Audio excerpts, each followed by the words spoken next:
So the protests that are going to be happening this weekend, all across the country, some 2,000 are planned. Well, Lena Hidalgo, who is the Harris County judge, Latina, said, I don't need your troops. We can handle protest. Remember what Governor Greg Abbott did when there were protests on the campus of the University of Texas. He sent Texas Department of Safety state troopers. Remember they were pushing and shoving in riot gear. So what they want to do is they absolutely want to intimidate protesters. But here's why the protests are working, Reese.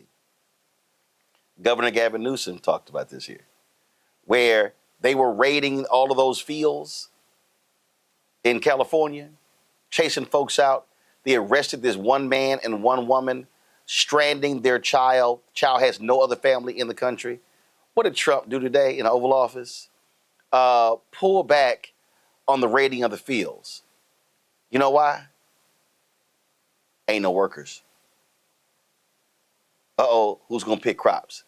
So Newsom did a video. He said, keep the protest up. It's working, but do it peacefully. And that's the deal. The way you combat these thugs is you have to unleash massive protests nationwide. If you start blocking and shutting down Wall Street and highways and all sorts of different things, these people have to see a full force. And I absolutely hope that this Latinos, y'all just got y'all wake-up call. All y'all crying ass Cubans who voted for Trump, now y'all shedding all these tears. This is not what we voted for. Yes, it is. All them Venezuelans in Florida who backed Trump, y'all were making songs and singing. This is their wake-up call, and let's see if they go woke, Reese. You know, I said it before on the show. It's that wake-up call, and everybody gets one. Everybody, even Elon Musk got a wake-up call with that black guy and getting dragged by Donald Trump. So the reality is this. They have to step up. They have considerable political power. To be fair, a majority of Latinos did vote for Kamala Harris. They did not vote for this. I know that everybody is trying to flip the numbers now and say, well, this is what you wanted. There are certain demographics within the Latino community, particularly Cubans, who more supported Trump. But most, like, especially in Los Angeles and California, supported Vice President Kamala Harris, so they did not vote for this. But the reality is we are seeing that when they get activated, that they can change the narrative, they can change the conversation.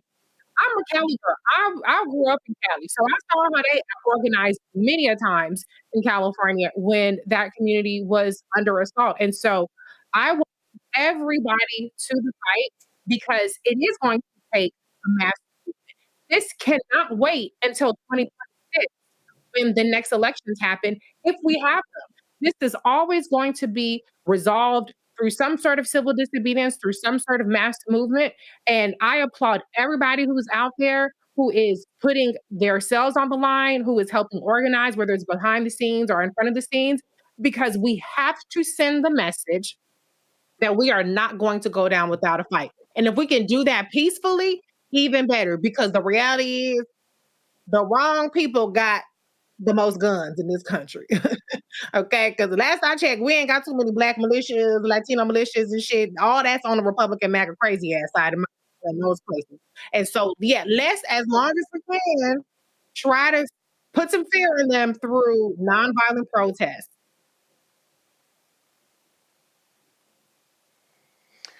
Greg, matter of fact, give me 1 second. Let me go get this book. So I want to show y'all this here. We actually had this sister on the show.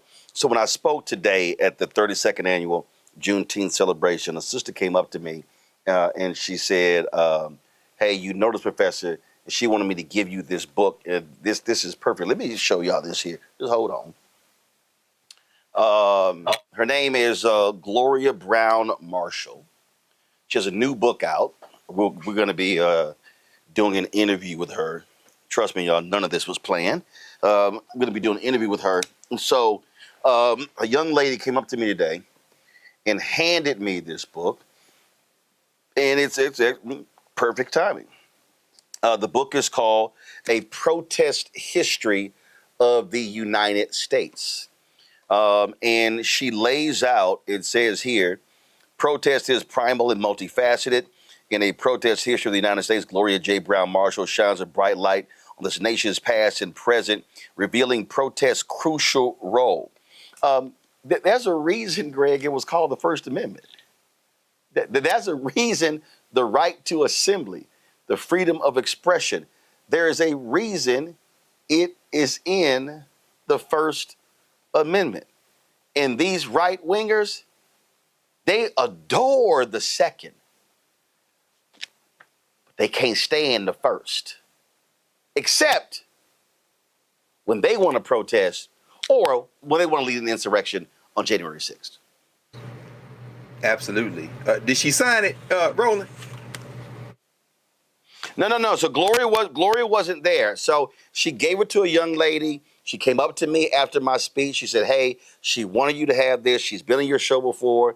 And I was like, "All right, cool." So she handed me the book. It's like literally hot off the presses. The book it went on sale April 22nd, and so it says this comprehensive history traverses over 4 centuries of American dissent, weaving together legal analysis, historical documentation, personal memoir, and interviews with those who have taken a stand. And I just think that, look, where we are right now, it's real simple.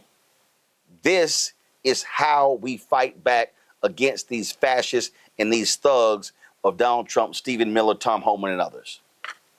Absolutely. And, I can move over. The reason I asked you is because I was hoping maybe I would get the chance to see my colleague Gloria Brown Marshall last night. She's at John Jay, of course, professor of constitutional law and Africana studies at John Jay College. And I would have, if I had thought about it in advance, I would have stuck my copy of the book in my bag. You know, I already got that book, brother. So now that means you can keep that one. Of course, I know you already had it.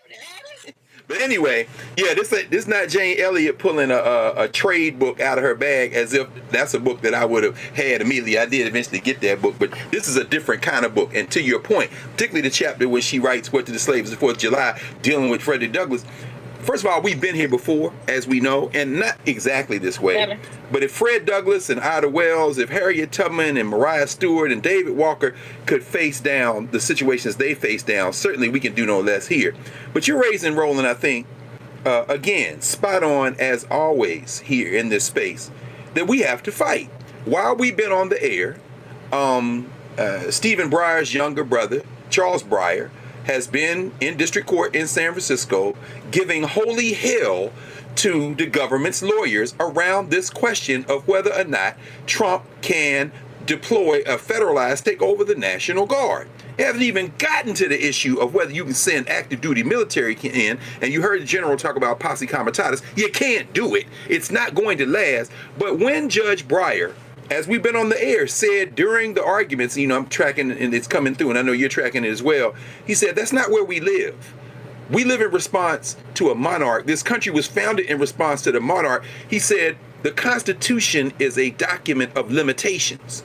They're going to bump up against the full confrontation with the Constitution. And of course, as we heard General Miley say, the military take oath to protect and defend the Constitution of the United States, not a person, not even the country. And it comes down to this very serious confrontation that's going to test whether or not there will be a country that continues. When we saw Tim Walz from Minnesota, when we saw J.B. Pritzker from Illinois, when we saw Kathy Hochul from New York, when we hear Gavin Newsom from California, what is going to be tested is the concept of federalism. When Gavin Newsom says, maybe we should just stop paying taxes. And at that point, the hillbilly horde in Missouri, where they've now decided to send their troops out, the hillbilly horde in Mississippi and Alabama, and they're going to be in trouble. Why? Because y'all are all welfare recipients. in those states from the people like New York, like Illinois, like Minnesota, certainly California, one of the largest economies in the world if you took it out of the United States. And Canada is saying, allow California, come on with us, come to death row. We might be looking at the heating up of what has been a cold civil war since the end of the hot one in the 1860s. But guess what? It was going to come down to this anyway. This No More Kings protest, all these cities and counting, is only going to get larger. You know what beats back fascism? The people. The most powerful element in the history of humanity is humanity. So I don't care whether you're ADOS and saying that these people don't have anything to do with us. I don't care if you're the would-be radicals who want to say that if you're not ideologically aligned with me 110%, I'm not going to organize with you. It's time to put aside all those things and understand we are facing a real fascist threat that we can overwhelm. And the good sister Gloria Brown Marshall gives us a map of how every time fascism has raised its ugly face, the people have risen up to oppose it, and that's the only reason we can have the conversation we're having today.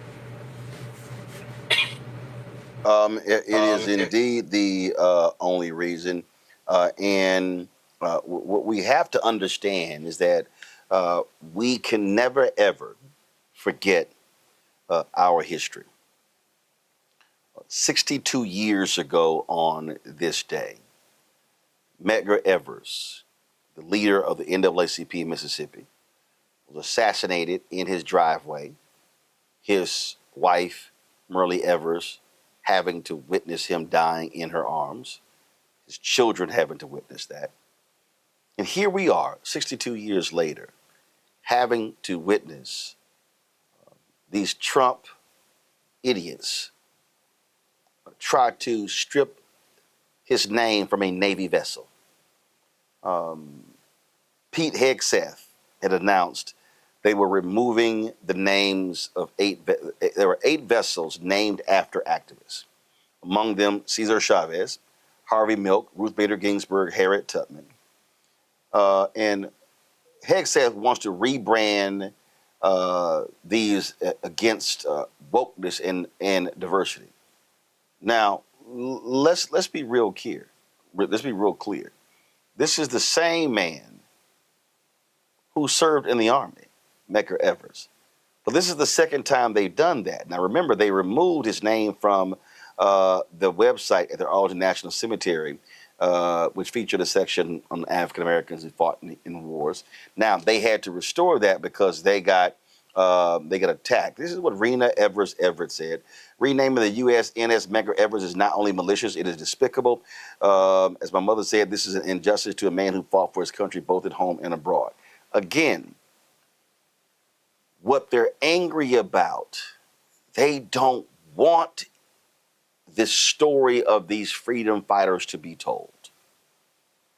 Even the little games they're playing with restoring the Confederate names of the military bases, Donald Trump's actions. But what they're doing is they are finding the same names of other people. So, for instance, Fort Robert E. Lee, they went and found a black private whose last name is Lee because they are hell-bent on it still being called Fort Lee. So they're looking around for same names.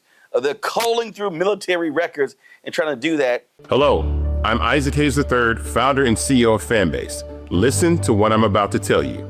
The window to invest in Fanbase is closing. We've raised over $10.6 million of our $17 million goal. That means there's room for less than 6,370 people to invest in Fanbase for the average amount. The minimum to invest in Fanbase right now is $399. That makes you an owner in Fanbase today. Go to startengine.com/fanbase to invest. Why? Because current social apps have taken advantage of users for far too long, with content suppression, shadow banning, harmful racist content, and no real tools for monetization and equity. Fanbase has over 1.4 million users and counting, allowing anyone to reach all their following and monetize their content from day one. Social media is the new TV, and whoever owns the apps that distribute that content have the opportunity to own potential billion-dollar companies. While big platforms with uncertain futures are failing to serve their users, Fanbase is stepping up to fill the gap. Don't wait until it's too late. Invest now, invest for yourself and your future. Go to startengine.com/fanbase and own the next generation of social media.